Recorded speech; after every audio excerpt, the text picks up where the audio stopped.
जय श्री राधे कृष्णा साथियों। मैं भी कृष्णा ज्ञान सहारा चैनल में आपका स्वागत करती हूँ। कैसे हैं आप? आपके अच्छे स्वास्थ्य और सुखद जीवन की मंगल कामना करती हूँ। आपके और अपने इष्ट देवों को कोटि कोटि नमन करते हुए, बड़ों को प्रणाम करते हुए वीडियो प्रारंभ करते हैं। साथियों, आज की वीडियो कुछ हटकर है लेकिन है बहुत महत्वपूर्ण और आपके लिए बहुत उपयोगी भी है। आज हम बात करेंगे पुराने कपड़ों के बारे में। पुराने कपड़ों का क्या करें, किसको दें, किस दिन दें, अंडरगारमेंट्स का क्या करें, छोटे बच्चों के कपड़ों का क्या करें और किस प्रकार पुराने कपड़े भी हमारे भाग्य को बदल सकते हैं या खराब कर सकते हैं। तो समझ जानकारी लेकर मैं आपके बीच में। तो चलिए झटपट वीडियो प्रारंभ कर लेते हैं, लेकिन उससे पहले चैनल पर नए आए हैं तो चैनल को सब्सक्राइब जरूर कीजिएगा और बेल आइकन का बटन जरूर प्रेस कीजिएगा, जिससे आने वाली वीडियोस का नोटिफिकेशन आपको मिलता रहे। आज मैं बात कर रही हूँ पुराने वस्त्रों की। एक्चुअली हमारे घर में पुराने कपड़े, हमारे क्या सबके घर में बहुत सारे होते हैं, क्योंकि हम लोग नए नए कपड़े लेते हैं और पुराने कपड़ों को इकट्ठा करके रखते रहते हैं। जब बहुत सारे कपड़े एक ही स्थान पर अनयूज्ड, यानी कि जिन्हें हम यूज न कर रहे हो, एक जगह पड़े रहते हैं तो वो नेगेटिविटी उत्पन्न करते हैं। कितनी बार ऐसा होता है कि बहुत सारे पुराने कपड़े इकट्ठे हो जाते हैं और हम उनकी पोटली बांध बांध कर अलमारी में रखते हैं। जिस समय हम कपड़ों की पोटली बांध कर रखते हैं ना, तो समझ लीजिए कि हमारे कार्यों की भी पोटली बन जाती है। अपने घर में कपड़ों का ये मतलब नहीं है कहने का कि आपको रखने ही नहीं है, जरूर रखने हैं। अगर आपको लगता है कि कुछ कपड़े ऐसे हैं जो मुझे 1 साल में पहनने हैं, 6 महीने में पहनने हैं, 8 महीने में पहनने हैं, तो ज़रूर रखने हैं। अगर आपको लगता है ऐसे कपड़े मुझे पहनना ही नहीं है, या हमारे कपड़े वो छोटे हो गए हैं, या थोड़े रंग फेड हो गए हैं, या हम नहीं पहन पा रहे हैं, बात उनकी हो रही है। लेकिन उसके अलावा भी जो आपके कपड़े जिन्हें आप स्टोर करके रखते हैं, उन्हें बीच बीच में सूर्य की रोशनी जरूर दिखानी चाहिए। उसका रीज़न क्या है? क्योंकि सूर्य में 7 प्रकार की तरंगें होती हैं, तो वो सारी नेगेटिविटी को दूर कर देती है। और कपड़े शुक्र का भी कारक है। शुक्र क्या देता है? धन, ऐश्वर्य, वैभव, है ना, विलास, भोग, ये सब दाता है शुक्र। ये सब इन सब चीज़ों का दाता शुक्र है। तो हम क्या करते हैं? शुक्र क्या है? कपड़ों कपड़ों का भी कारक है ना।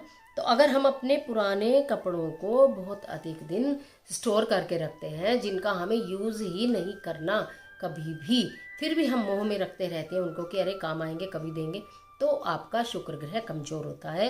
धीरे धीरे आपके घर धन और ऐश्वर्य की कमी होनी प्रारंभ हो जाती है। अब क्या करना चाहिए? तो फिर हम क्या करें? तो आपको जो पुराने कपड़े हैं, ठीक है, उनको दान कभी भी नहीं करना। भूले से भी कभी भी अपने पहने हुए कपड़े किसी को दान कहकर मत दीजिएगा, बिल्कुल भी, कि चलो दान कर रहे हैं। नहीं, ये वाला घोर पाप मत करिएगा बिल्कुल भी। पुराने पहने हुए कपड़े दान मत करना कि हमने तो एक ही बार पहने थे, नया का नया है, किसी जरूरतमंद को क्या देना, चलो किसी पंडित को दे दें, चलो तो किसी को दे दें। न, ऐसे विचार भूले से भी अपने मन में नहीं लाइएगा। आपको जितने भी, अब मैं पहले बता दूं किस दिन निकालने हैं। कपड़े बहुत सारे इकट्ठे हो गए, आपको अमावस्या का दिन या शनिवार का दिन, 2 दिन मेन है जिस दिन की आप उन कपड़ों को अपने घर से बाहर निकाल सकते हैं, यानी किसी जरूरतमंद को दे सकते हैं। लेकिन सुनो, देने का भी एक नियम है। कपड़े देने का भी एक महत्वपूर्ण नियम है। कभी भी अपने पहने हुए कपड़े किसी को भूले से भी ऐसे ही ना दें। आपके जो बदन की ऊर्जा है, आपका जो ऑरा है, वो एकदम चला जाता है दूसरे के पास। कभी भी ये गलती नहीं करना। अगर आपको किसी को कपड़े देने हैं तो उन्हें धो लीजिए। अगर आपको ऐसा लगता है कपड़े बहुत ज़्यादा तादाद में है, या हमने बहुत दिन 2-4 महीने पहले धोकर रखे थे, अब उन्हें बार बार क्या धोएं, तो बिल्कुल मत धो। नहीं धोना चाहते आप, उनको अच्छे से धूप में सुखाओ 2 दिन तक। खूब धूप में 2 दिन तक सुखाने के बाद फिर उसको आप किसी भी व्यक्ति को दे सकते हो जिसको उसकी ज़रूरत है, जो उन्हें पहने, आप उन्हें दे सकते हैं। लेकिन अगर आपको, मैंने बता दिया शनिवार अमावस्या के दिन ही देने हैं, लेकिन आपने कभी भी अपने बदन से उतार के कपड़ा किसी को नहीं दे देना है। आपका शुक्र ग्रह कमज़ोर होता है, आपका ऑरा कमज़ोर पड़ता है, आपकी ऊर्जा कम होती है। तो इन बातों का आपको विशेष ध्यान देना है। अगर बच्चों के कपड़ों की बात करूं, तो बच्चों के कपड़े तो केवल अपने ब्लड रिलेशन में ही किसी को देने चाहिए। हर किसी को बच्चों के कपड़े दिए नहीं जाते। और बच्चों के कपड़े तो जब भी पुराने हो जाएं, या आपको लगता है छोटे हो गए और किसी दूसरा बच्चा जो ज़रूरतमंद है उसके काम आ सकते हैं, तो उन्हें खूब अच्छी तरह से धो लीजिए। खूब अच्छी तरह से धोइए और उन्हें 1-2 दिन खूब धूप में सुखाइए। उसके पश्चात आप किसी को दीजिए, जब उसमें, उस कपड़े में आपके शरीर का कोई अंश, आपके घर का, आपके कोई ग्रह का कुछ भी उसके अंदर शेष न रहे, मात्र वो एक वस्त्र हो जाए, तब आप उसको किसी को दे सकते हैं। बुध और गुरुवार को कपड़े हम आपको बताएं कि वैसे तो देखिए, खरीद तो बच्चे रविवार को भी खरीदते हैं, सब दिन कपड़े खरीदते हैं, ठीक है। शनिवार और अमावस्या पे तो नहीं खरीदते होंगे, बाकी हर दिन कपड़े खरीदते। खरीद कभी भी लो, कोशिश करें जो नया कपड़ा है ना वो गुरुवार के दिन पहने। और या शुक्रवार के दिन पहने। अगर आप गुरुवार या शुक्रवार के दिन कपड़े पहनते हैं तो आपके घर में सुख समृद्धि आती है, आपको बहुत मिलता है। लेकिन उसको खरीदना शुभ है, लेकिन देना मत। शुक्रवार के दिन या गुरुवार के दिन अपने घर से उन कपड़ों को देना मत जो आपने बहुत समय पहने हैं और अब आपको किसी को देने पड़ रहे हैं। दूसरी बात, फटे हुए कपड़े भूल कर भी ना पहने। हम लोग क्या करते हैं कि या तो जो स्त्रियां हैं कि चाहे पेटीकोट है, सिलाई उधड़ गई, या ब्लाउज ऐसी सिलाई उधड़ गई, या कहीं से थोड़ा सा कट गया तो लग रहा है किसी को दिख तो रानी है, चलो पहन लो। नहीं, इससे क्या होता है कि वैवाहिक जीवन में बाधाएं आती हैं, इसलिए नहीं पहनना चाहिए। जेंट्स क्या करते हैं अक्सर, जो बनियान होता है, अरे अभी तो शर्ट के नीचे है, कौन देख रहा है, चलो थोड़ी देर और चला लें।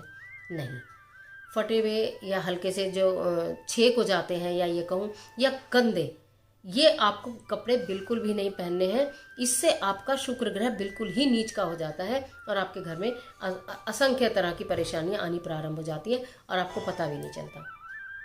फिर आपको क्या करना है, अंडर गारमेंट्स तो अगर आप कई बार नहीं भी नहा रहे हैं, कोई परेशानी है, तो आपको प्रतिदिन चेंज ही करने हैं, उनको रिपीट नहीं करना चाहिए कभी भी।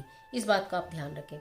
साथ के साथ बता दूं कि महिलाओं के साथ एक समस्या बहुत आती है, चाहे पुरुषों की भी हो, कि घर के बच्चों के, बड़ों के अंडर गारमेंट्स का क्या करें। वो तो कभी किसी को देने ही नहीं है, भूल कर भी नहीं देने, दिए ही नहीं जाते, दे भी नहीं सकता कोई, तो मत देना। अंडर गारमेंट्स तो देने ही नहीं है। जब भी वो ख़राब होने लगे या आपको लग रहा है फटने लगे, तो या तो आप उन्हें खूब अच्छी तरह से फाड़ दो और काट दो, बिल्कुल डिस्ट्रॉय टाइप कर दो, और उसको किसी पॉलीथीन में बांधकर कूड़े में डाल दो, यानी कि वो देखने से लगे ही ना कि एक कोई अंडर गारमेंट था किसी के पहनने वाला, ऐसा कर दो। या फिर अंडर गारमेंट्स को काट फाड़ करके आप जला भी सकते हो, अंडर गारमेंट्स को, ये कर सकते हो, लेकिन देना किसी को भी नहीं है।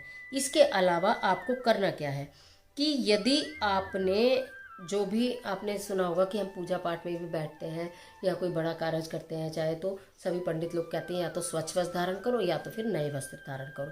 वो किस लिए? जिससे कि पुराने जो वस्त्र हैं उसके अंदर बहुत सारी नेगेटिविटी होती है। अब मैंने आपको ये तो बोला कि पुराने कपड़े तो पहनो, मतलब बिना धुले कपड़े मत पहनो। वो क्यों नहीं पहनो?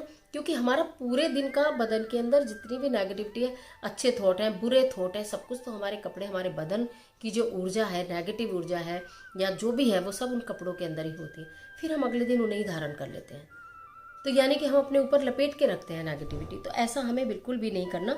कपड़े हमेशा धो धा के ही आप लोगों को पहनने हैं। कुछ कपड़े ऐसे होते हैं जेंट्स की, जैसे जीन्स वगैरह है कि भी हाँ ठीक है 1 से 2 दिन पहन लेते हैं झाड़ कर, लेकिन अंडर गारमेंट्स तो भूल कर भी ना पहने। क्योंकि जो लोग पुराने कपड़े तो नहीं कहूँगी, हाँ बिना धुले कपड़े ज़्यादा पहनते हैं, एक तो उनके अंदर कॉन्फिडेंस की कमी आ जाती है, और एक वो स्वस्थ नहीं रहते, एनर्जी उनकी डाउन होनी चली जाती है, कॉन्फिडेंस नहीं रहता। और जिस दिन आप धुले धुलाई इस्त्री करे हुए साफ़ सुथरे कपड़े पहन के कहीं बाहर जाते हैं तो आपका कॉन्फिडेंस का लेवल एकदम हाई होता है। तो इसलिए इस बात का आपको बिल्कुल भी ध्यान रखना है। अगर आपको कहीं भी कपड़े इकट्ठे करके रखने हैं, कि जैसे आपने पोटली बांध के रखी, आपने सोचा कि ये तो कपड़े मैंने दे दिए, अब ये कुछ कपड़े ऐसे हैं जो हम बाद में पहन सकते हैं, तो आप उन कपड़ों के अंदर एक बिल्कुल बढ़िया चीज़ बता रही हूँ। वैसे तो नैपथिन की गोलियाँ लोग रखते ही हैं, फिनाइल की गोलियाँ जिन्हें कहते हैं, कि जिससे कीड़े ना लगें, लेकिन आपके कपड़ों के अंदर नेगेटिविटी इकट्ठी ना हो, इसके लिए कपूर की एक पॉलीथीन लीजिए, उसके अंदर कपूर की 2-3 टिक्की डालिए, उस पॉलीथीन को बंद करके वो रखिए आप कपड़ों, तो नेगेटिविटी नहीं इकट्ठी होगी। जो हम कपड़े रखते हैं तो वहाँ पर इकट्ठा हो जाता है। जब बहुत सारे समय तक हम एक चीज़ भी क्या नाम इकट्ठी करके रखते हैं तो वो इस तरह से हो जाती है। तो आपको एक तो अपने कपड़ों को, अपने भी और देने वाले भी कपड़ों को कभी भी बिना धोए बिना धूप लगाए देनी नहीं है, दान करना नहीं है, ज़रूरतमंद को देने हैं, शनिवार के दिन देने हैं, अमावस्या के दिन देने हैं। अंडर गारमेंट भूल कर भी किसी को नहीं देने, उन्हें डिस्ट्रॉय कर देना है। कुछ कपड़े आपने अगर एकत्रित करके रख भी लिए कि डस्टिंग के काम आएंगे पूरे दिन, तो उसमें भी थोड़ा सा एक कपूर की टिक्की डालकर और फिर उसको किसी पैकेट बनाकर रख दीजिए, गांठ मत बांध के रखिए, इतना ध्यान रखना। कपड़े रखने का तरीका है कि बड़े बड़े बैग आते हैं, उनमें बैग में भर के रख दो। अगर आपको लगता है कपड़े यूज़ होंगे, उसके अंदर कपूर की टिक्की रख दो। वैसे घर में बहुत ज़्यादा कपड़े पुराने इकट्ठे ना ही करें तो अच्छा है, क्योंकि आप उनकी देखभाल नहीं कर पाओगे, आप उन्हें बार बार निकाल के धूप नहीं दिखा पाओगे, वो वहीं पर रखे रहेंगे, रखे उनके अंदर चाहे फंगस आ जाएगी, चाहे उनके अंदर स्मेल हो जाएगी, और वो फिर किसी को देने लायक भी नहीं रहते, कपड़े गल भी जाते हैं। तो इससे तो अच्छा है कि जब हम नहीं पहन रहे तो कोई दूसरा पहन ले, उसे यूज़ कर ले, कोई ज़रूरतमंद पहनेगा तो भी आपका ही भला होगा, आपका ही भाग्य उदय होगा। लेकिन अगर आप अपने पहने हुए कपड़े एज इट इज़ किसी को दे देते हैं तो आपके शरीर की ऊर्जा, आपकी एनर्जी, आपका शुक्र सब कुछ वीक हो जाता है। तो इसलिए पुराने कपड़ों के विषय में सावधानी अवश्य रखें, दें ज़रूर, सोच समझ के दें, देखभाल के दें। पुराने कपड़े दान ना करें, दान करने हो तो नया कपड़ा दान करें। तो आशा करती हूँ ये कपड़ों से संबंधित वीडियो निश्चित आपके लिए उपयोगी साबित होगी। मिलती है एक और महत्वपूर्ण वीडियो के साथ। तब तक हंसते रहिए, मुस्कुराते रहिए, अपना और अपने अपनों का ख्याल कीजिए। वीडियो अच्छी लगे तो लाइक कीजिए, कमेंट बॉक्स में हर हर महादेव, जय माता दी, जय बजरंगबली, राधे राधे कुछ भी लिखिए, लेकिन लिखिए ज़रूर। ईश्वर आपकी मदद करे।